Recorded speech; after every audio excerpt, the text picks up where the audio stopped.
लिहाजा मांगते मांगते फकीर वाली बात है। बॉस ने, और सवाल एक यहाँ जो उठा है वो ये उठा कि इन्होंने किताब लिखी क्यों।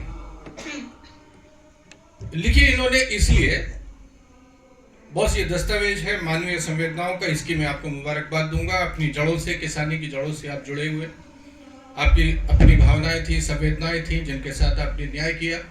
लेकिन मुख्य कारण यह है कि आपके पेट में मरोड़ा था। आप किसी और डॉक्टर के पास जा नहीं सकते थे, आप डॉक्टरी करते हुए कहते अपना इलाज क्यों नहीं कर रहे। तो आपने वो काम किया है जो हॉस्टल वाले करते हैं। जब बेइज्जती सार्वजनिक हो जाती है तो सबकी हो जाती, बेइज्जती बेइज्जती नहीं रहती।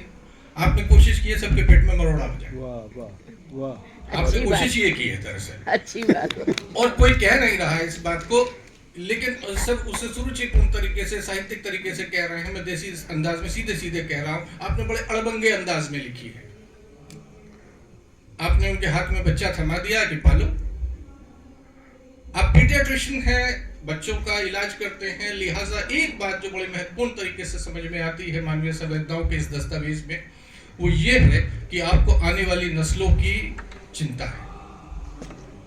और ये सब बातें मैं दो वजह से कह रहा हूं। एक तो आप पेशे से हमारे सीनियर हैं, दूसरा आपने चूंकि हल्दी घाटी का कचरा और हमारे बुजुर्ग महाराणा प्रताप और राजपूतों का बड़ा जिक्र किया है, बड़ी चिलम भरी, मैं भी आपकी भर रहा हूं। नहीं, सिर्फ मैं चिलम नहीं भर रहा हूं। एक वैज्ञानिक दृष्टिकोण का व्यक्ति, वैज्ञानिक शिक्षण प्रशिक्षण मतलब प्रशिक्षित डॉक्टर, देखिए समाज के उस वर्ग का ये कर्तव्य बनता है, जो उसकी जिम्मेदारी बनती है, नैतिक दायित्व बनता है कि समाज को दिशा और दर्शन दे। सिर्फ अपना पेट पाल लेना, बड़ा मोटा कमाई कर लेना, बड़े अस्पताल खड़े कर लेना, ये सामाजिक दायित्व की इतिश्री नहीं है। जो आपने किया है, आपके मन में जो कुलबुलाहट हुई, उसको आपने स्वर दिया, लिपिबद्ध किया। उसके लिए 5 साल, जैसा अभी यहाँ पता चला है, मुझे नहीं पता था आपने 5 साल में लिखी है।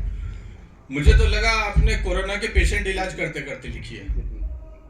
बहरहाल, लेकिन ये जो आदमी है, आदमजात है, इसका एक बड़ा दम्भ है। भाई वो थे, शायद हो सकता है 2-1 मिनट में फालतू ले लूं, पर यह है चूंकि साहित्यिक परिष्कृत बात व्यक्ति नहीं हो तो मुझे माफी दे दीजिएगा।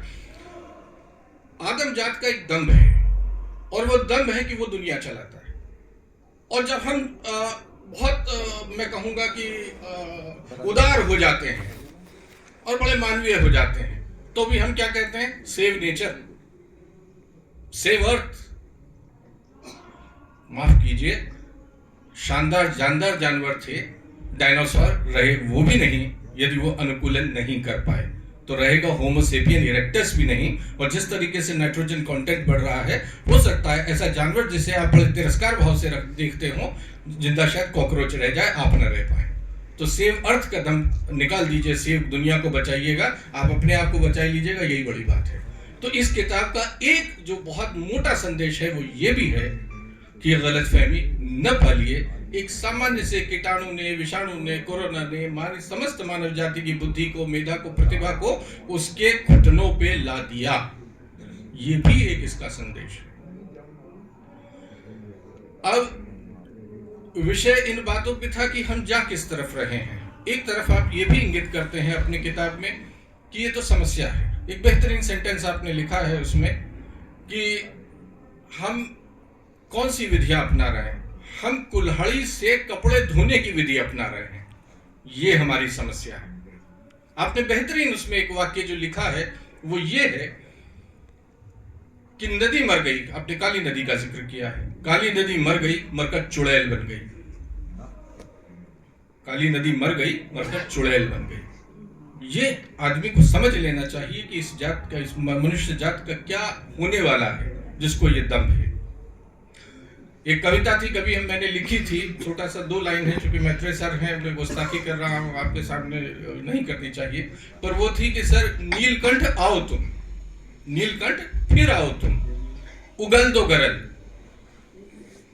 मुक्त हो तुम, मुक्त हो हम। क्या बात, क्या बात, वाह, क्या बात, वाह, बहुत अच्छे। तो वो जो नीलकंठ है, शिव है, शिव का जो स्वरूप है, सत्यम शिवम सुंदरम का, वो जो स्वरूप है वो प्रकृति का स्वरूप है, वो प्रकृति है। यदि प्रकृति को किसी देव रूप में हम देख सकते हैं, जैसी हमारी धारणाएं हैं, मान्यताएं हैं, मैथोलॉजी है, तमाम ये चीजें हैं। यदि हम किसी को कोई रूप देना चाहें, वैसे मैं रूप देने के पक्षधर नहीं हूँ, मैं तो उन लोगों में से हूँ जो भय से भूमि, गैसे गगन, वासे वायु, ऐसे अग्नि, हम तो उन वाले लोगों में हैं, पंच तत्वों को मानने वाले, उसी में ईश्वर स्वरूप को मानने वाले। लेकिन यदि हम किसको स्वरूप को देखते हैं, सबसे ज्यादा प्रकृति को किसी रूप में देखा जा सकता है, वो तो शिव रूप है, जिसमें कहीं सर्प भी है, कहीं नंदी भी है, कहीं मृग वो भी है कि कैसे रिसाइकलिंग की जाए, कैसे किया जाए। तो उस रूप को देखते हुए, उस कल्याणकारी स्वरूप को देखते हुए जब हम ईश्वरीय सत्ता की एक अपने दिमाग में तस्वीर बनाते हैं, तब ये मानवीय आचरण सर्वथा उसके प्रतिकूल लगता है। और ये कैसे लगता है उसका उदाहरण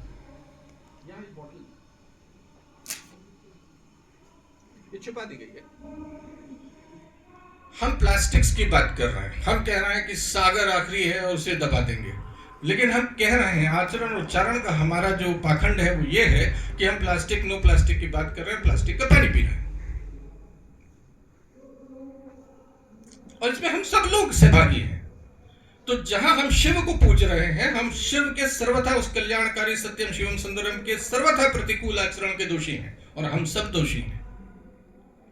हम सब उस संस्कृति के पोषक हैं जो अतिक्रमण की, शोषण की और कब्जा कर लेने की प्रवृत्ति वाले हैं, अतिक्रमण वाले हैं, शोषण वाले, ऑप्टिमम यूटिलाइजेशन वाले हैं, कि हर चीज की टेक्नोलॉजी, आपने रिसर्च की तरफ जिस चिप का जिक्र कर रहे हैं वो एक चिप है। और एक और बड़ी अद्भुत आपने एक बात कही है उसमें कि महाराणा प्रताप और अकबर बैठ करके उस प्रयोगशाला को बना करके वो प्रयोग कर रहे हैं, जिससे कि मानव जाति की जो संकट है इसका कैसे निवारण हो सके।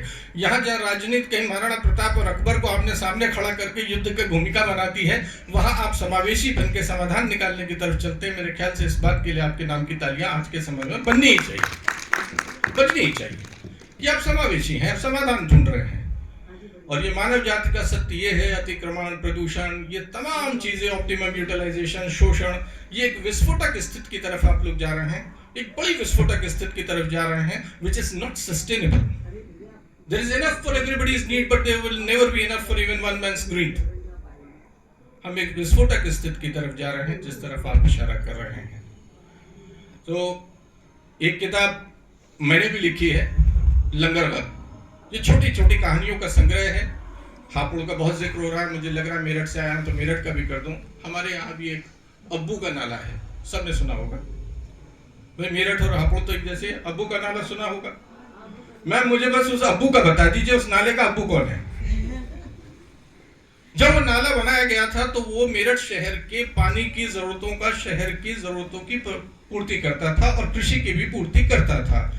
ना तो वो अब्बू का नाला है, वो आबू का नाला है, लेकिन सारा शहर उसे अब्बू का नाला कहता है। और उस नाले का चूंकि कोई अब्बू नहीं है, इसलिए वो बदहाल है, इसलिए वो बदहाल है। ऐसे ही आज प्रकृति बदहाल है, लेकिन प्रकृति बदहाल नहीं होने वाली है, because it's a dynamic process, it's a dynamic process.